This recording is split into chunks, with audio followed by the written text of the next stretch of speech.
बैठे थे और जहाँ जोगिंद्र नाथ मंडल बैठे थे, और वहीं से आजाद भारत में अछूतों का और पिछड़ों के अधिकार क्या होंगे, इस विषय पर वो सम्मेलन आयोजित हुआ था। उसमें बड़ी लंबी चर्चा हुई थी और तभी ये तय हुआ था, पूज्य जोगिंद्र नाथ मंडल जी ने ये तय कर लिया था कि हमें अगर अछूतों के और पिछड़ों के अधिकारों को सुरक्षित रखना है और उनको प्राप्त करना है, तो बाबा साहब डॉक्टर अंबेडकर जी का संविधान सभा में जाना बहुत जरूरी है। तो इसीलिए पश्चिम बंगाल की धरती से बाबा साहब डॉक्टर अंबेडकर जी को संविधान सभा में जो चुनाव जिताकर भेजा गया था। खुशी की बात यह थी कि वही हॉल, वही मंच, वही जगह कल थी जहां राष्ट्रीय बौद्ध महासभा का ये कार्यक्रम था। और दूसरी खुशी की बात यह है, हमारे जिन्होंने कार्यक्रम आयोजित किया था जोगिंद्र नाथ सरकार साहब ने और उनकी पूरी टीम ने, तो 20 डिस्ट्रिक्ट हैं पश्चिम बंगाल में, तो 20 डिस्ट्रिक्ट में से 10 डिस्ट्रिक्ट से ज्यादा, 10 जिलों से ज्यादा के प्रतिनिधि वहां उपस्थित थे। किसी जिले से 10 लोग, किसी जिले से 8, किसी से 7। इस तरह से खुशी की बात यह थी कि कम से कम आधा वेस्ट बंगाल कल के कार्यक्रम में उपस्थित था। और मैंने जो मेरा पहली बार कोलकाता में आगमन हुआ है, मैं पहली बार कलकत्ता आया हूँ, तो हमारे करीब 10 लोगों ने अपनी कलकत्ता के जो हमारे वेस्ट बंगाल के साथी हैं, बाबा साहब डॉक्टर अंबेडकर के अनुयायी हैं, बुद्ध के अनुयायी हैं, तो उन्होंने जो अपनी बात रखी, तो ये समझिए कि एक से एक बड़ा बुद्धिमान व्यक्ति था। मतलब मुझे सबसे ज्यादा खुशी कल ये हुई कि ज्ञान की, नॉलेज की हमारे समाज पर कोई कमी नहीं है। बहुत बड़ा ज्ञान, बहुत बड़ा नॉलेज हमारे लोगों को है, हमारे समाज के जिम्मेवार साथियों को है। बस केवल हमको योजना बनाकर संपूर्ण भारत में महापुरुषों के आंदोलन को चलाना है, इसकी जरूरत है। और एक बात मैंने और बहुत अच्छी महसूस की, जितने श्रोता लोग थे, जो सुनने वाले लोग थे, बड़ा ध्यान पूर्वक एक एक शब्द को उन्होंने बड़े ध्यान पूर्वक सुना। अर्थात बोलने वाला वक्ता बुद्धिमान हो और सुनने वाले श्रोता धैर्यवान हो। बड़ी, मैं ये बहुत बड़ी बात कह रहा हूं, सुनने में बड़ी छोटी लग रही होगी।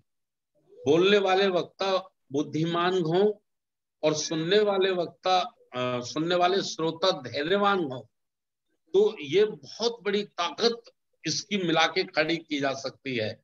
और वेस्ट बंगाल की धरती बहुत उपजाऊ धरती है, क्रांतिकारियों की धरती है। यहाँ से सुभाष चंद्र बोस हमको मिले हैं, या स्वामी विवेकानंद जैसे महापुरुषों का जन्म इस धरती पे हुआ है। बहुत सारी बातें हैं, अभी वक्त नहीं है कहने का। तो कल मुझे बहुत अच्छा लगा और वेस्ट बंगाल के लोगों ने भी बहुत अच्छा फील किया। और हमारे जोगिंद्र नाथ सरकार जी ने बड़ी योजना बनाई है, उनका दिमाग बहुत फास्ट काम करता है।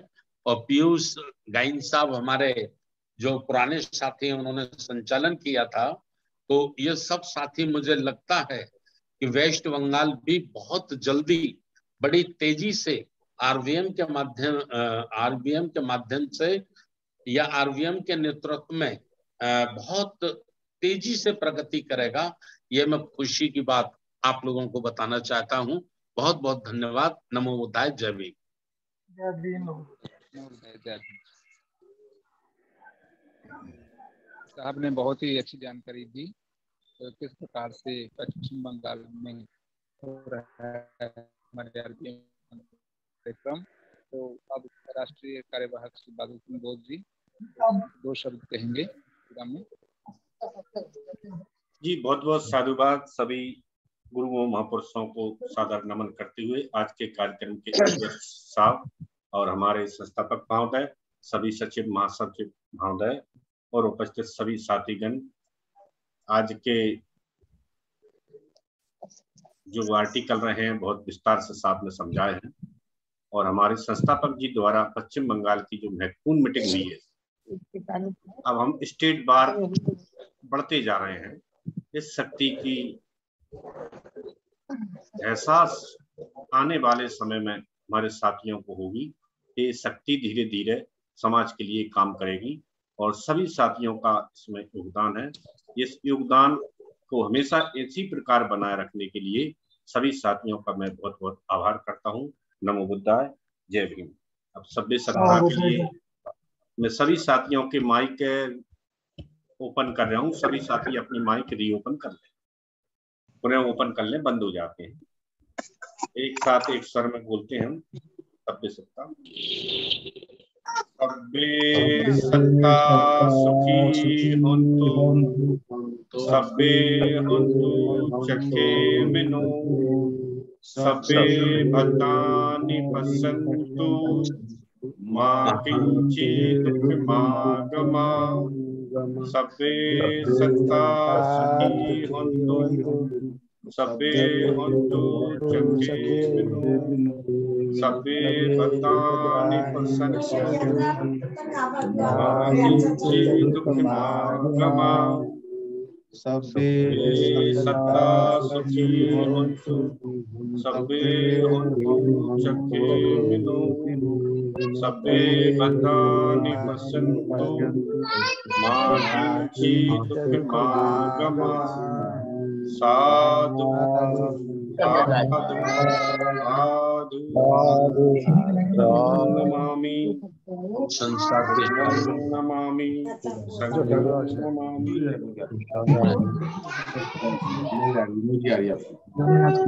आज के वेबिनार के समापन की घोषणा की जाती है। उपस्थित आदरणीय जनों का सादर आभार। नमो बुद्धाय, जय भीम।